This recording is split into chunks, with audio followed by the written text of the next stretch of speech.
સર્વેભ્યો નમઃ। શું તમે જાણો છો કે ભગવાનને સૌથી પ્રિય વ્યક્તિ કોણ હોય છે? તો ચાલો જાણીએ આ વિડીયોમાં કે ભગવાનને સૌથી પ્રિય વ્યક્તિ કોણ છે। આપણે સર્વપ્રથમ જાણીશું કે આખી દુનિયામાં 4 પ્રકારના વ્યક્તિઓ હોય છે।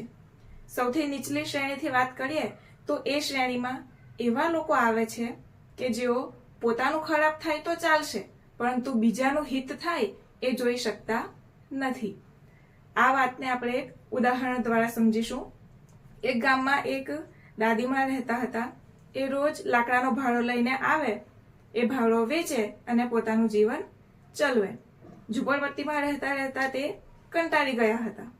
એક સમયે અમુક સંત મહાપુરુષો એ ગામમાં આવ્યા તો એમને આ દાદીમાએ એક સવાલ પૂછ્યો કે મારા જીવનમાં જે બધા દુઃખો છે એ દુઃખોથી હું કઈ રીતે છુટકારો મેળવી શકું? તો પેલા સંત મહાપુરુષોએ કહ્યું કે તમે ભોળા શંકરની ઉપાસના કરો, કારણ કે જે પણ બધા દેવો છે એ દેવોમાં સૌથી ભોળા દેવ છે શંકર ભગવાન। એટલે તમે અમુક એક અનુષ્ઠાન કરશો તો શંકર ભગવાન પ્રસન્ન થશે અને તમને તમારી ઈચ્છાઓ પૂરી કરી આપશે। એટલે એમણે જે મંત્ર આપ્યો તે મંત્ર લઈને દાદીમાએ ઉપાસના ચાલુ કરી। એ સંત મહાપુરુષોએ જે મંત્ર આપ્યો હતો તે મંત્રથી દાદીમાએ અનુષ્ઠાન કરવાનું ચાલુ કર્યું।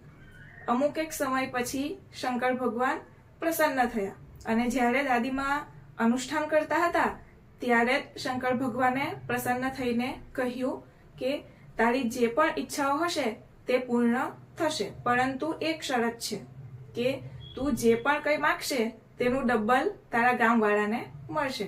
દાદીમાએ કહ્યું હા ચાલશે। એટલે દાદીમાએ માગ્યું કે મારું સરસ મજાનું એક મોટું ઘર થઈ જાય, અને તે સમયે પશુધન જેની પાસે હોય તે શ્રેષ્ઠ ગણાતો હતો। એટલે દાદીમાએ 2 ગાય પણ માગી, અને જેવી દાદીમાએ આંખ ખોલી તેવા તે સરસ મજાના મોટા ઘરમાં બેઠેલા હતા, અને ઘરની બહાર જઈને જોયું તો એમના આંગણામાં 2 ગાયો પણ હતી। પછી જ્યારે તેઓ ગામમાં ફરવા નીકળ્યા સમી સાંજે ત્યારે છક્ક થઈ ગયા, કારણ કે બધાના જ 2 ઘર હતા અને બધાના જ ઘરની બહાર 4 ગાયો ઉભેલી હતી। કારણ કે શંકર ભગવાને શું શરત રાખી હતી કે દાદીમા જે પણ કંઈ માંગશે એનાથી ડબલ ગામવાળાઓને મળશે। એટલે દાદીમાએ જે માગ્યું હતું એનાથી ડબલ ગામવાળાઓને મળી ગયું। હવે બધાનું હિત થયું એ દાદીમાંથી જોવાયું નહીં। એમના હૃદયમાં એક અગ્નિ પ્રજ્વલિત થયો કે મારા કરતા વધારે બીજા પાસે કઈ રીતે હોઈ શકે, મારા કરતા વધારે બીજા પાસે હોવું જ ના જોઈએ। એટલે પાછા એ તો સીધા ઘરમાં ગયા અને અનુષ્ઠાન કરવા બેસી ગયા। હવે દાદીમાએ એવું માગ્યું કે મારી એક આંખ ફૂટી જાય, એટલે તરત જ એમની એક આંખ ફૂટી ગઈ અને પછી પ્રસન્ન થતા થતા આખા ઘરમાં ફરવા નીકળ્યા। હવે દરેક ઘરમાં એમણે ટક ટક ટક કરીને દરવાજો ખખડાવ્યો અને જોયું તો બધાની જ બંને આંખો ફૂટી ગયેલી હતી, કારણ કે દાદીમાએ શું માગ્યું હતું, બધા એની એક આંખ ફૂટી જાય એટલે ગામવાળાની શું થઈ જાય, બંને આંખ ફૂટી જાય। હવે એ બધાને આંધળા થયેલા જોઈને દાદીમાના કલેજાને ઠંડક મળી।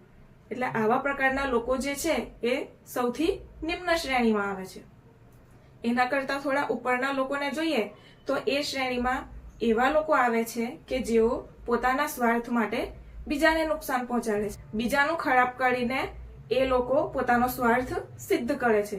આમાં ચોર, ડાકુ, લૂંટેરા, ભ્રષ્ટાચારી નેતાઓ તથા જે પણ બધા આતંકવાદીઓ છે, જે બધા પ્રોબ્લેમ ક્રિએટર્સ છે, એ બધાનો જ સમાવેશ આ શ્રેણીમાં થાય છે। આના કરતા ઉપરની શ્રેણીમાં જઈએ તો એ શ્રેણીમાં એવા લોકોનો સમાવેશ થાય છે કે જે પોતાનો સ્વાર્થ તો સિદ્ધ કરે જ છે, પરંતુ પોતાનો સ્વાર્થ સિદ્ધ કરતા કરતા બીજાને પણ મદદ કરે છે, બીજાને પણ સગવડો પૂરી પાડે છે।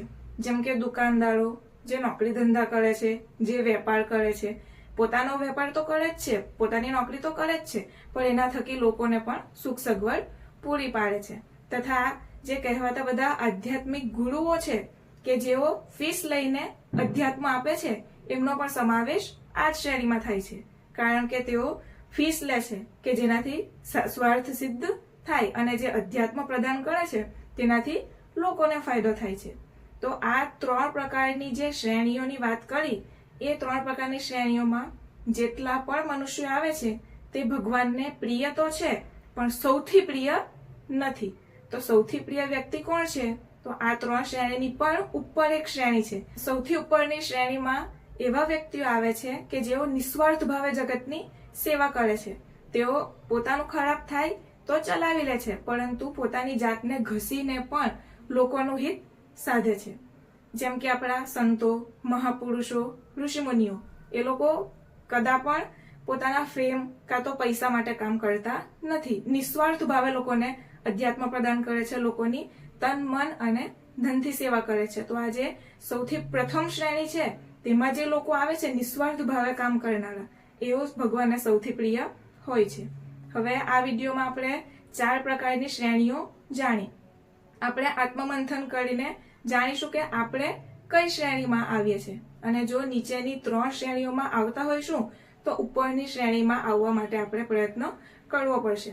આપણે જાણીએ જ છીએ કે આપણે જો દાદર ઉપર ચઢવા હોય તો પ્રયત્ન કરવો પડે છે, પરંતુ ઉતરવા હોય તો આપણે પ્રયત્ન કરવો પડતો નથી. એટલે આપણે નીચેની શ્રેણી છોડીને ઉપરની શ્રેણી તરફ જવાનું છે, એટલે આપણે પ્રયત્ન તો કરવો જ પડશે.